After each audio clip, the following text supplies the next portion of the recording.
So it looks like Biden has come up with his own peace plan for Israel and Palestine. Let's see if how good this plan will be, and if Netanyahu will accept it. He rejected the last proposal, and it was pretty much in the favor of Israel. In a surprise announcement this evening, President Biden set out a peace proposal and ceasefire offer from Israel that he said could end the war in Gaza. Mr. Biden urged both Hamas and Israel's leaders to accept the deal, saying that those in Israel who wanted indefinite war must change their minds. He outlined a three-phase proposal that will begin with an immediate 6-week ceasefire. At the same time, Israeli forces would carry out a withdrawal from Gaza. Israeli hostages in Gaza would be exchanged for Palestinian prisoners, and 600 trucks of humanitarian aid would be delivered there every day.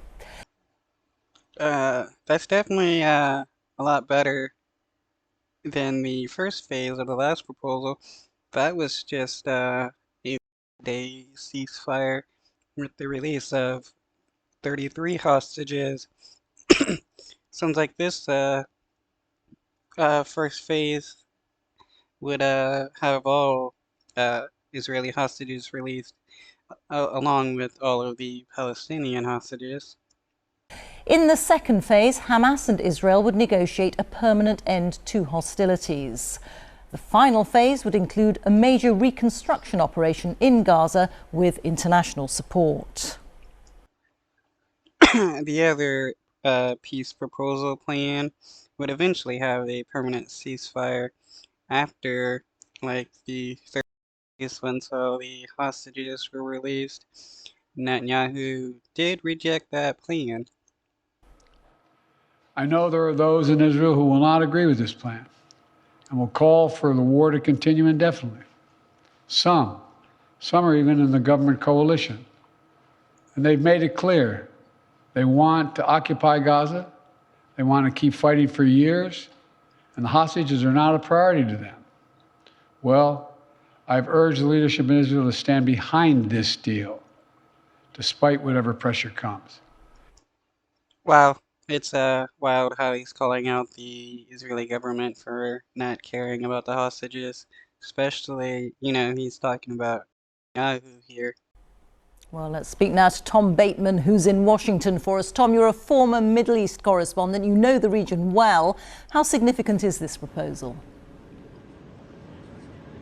This is a significant intervention tonight, Rita, by the US president, and one designed, I think, to finally draw a line and try to bring this war to a close.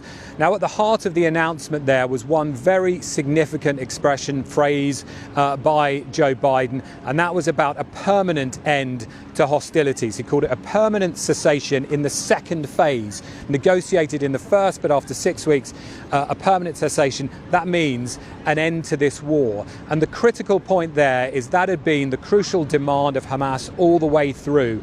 And one senior administration official telling me tonight that this text gets Hamas extremely close to what it had already agreed to in previous talks that later fell apart. So I think this is designed to be seen as a major concession by the Israelis to try and get a deal back on the table and then over the line. But what about those crucial sticking points? Well, tonight Hamas have said that they view what Mr. Biden has said here positively, but one senior Palestinian official familiar with the text has told the BBC they don't see that guarantee to an end of hostilities.